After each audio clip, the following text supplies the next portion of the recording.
Those against, please raise your hand. It was the third time that Russia and China used their veto powers to kill a UN resolution targeting the Syrian regime with sanctions. This veto is even more dangerous and deplorable.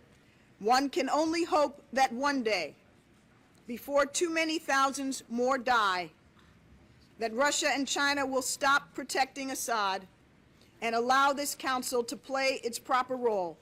Russia and China are failing in their responsibilities as permanent members of the Security Council to help resolve the crisis in Syria. The sponsors of the just blocked draft resolution were well aware that it simply stood no chance of being adopted. The British-sponsored resolution demanded an immediate end to all violence and human rights violations by all parties in Syria, including the opposition. It also called for Syria to withdraw its troops and heavy weapons from populated areas within 10 days or face non-military sanctions, a key part of Special UN Envoy Kofi Annan's peace plan.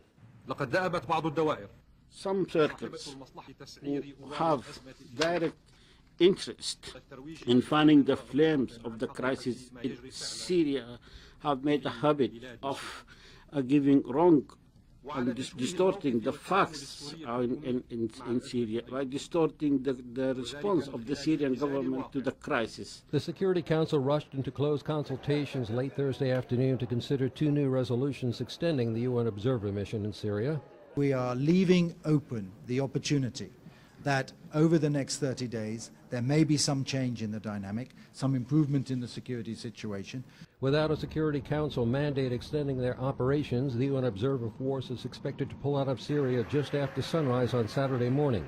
The U.S. and its allies immediately proposed a stopgap measure Thursday, but once again Russia was throwing up its own roadblocks.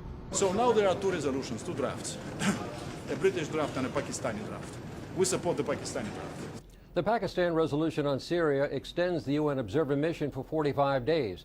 The U.S.-backed resolution extends the observer's mandate for a month if Syria stops using heavy weapons and withdraws troops from towns and cities. So the Russians are set for another showdown in the Security Council on Friday. Frank Ucciardo for CBS News, New York.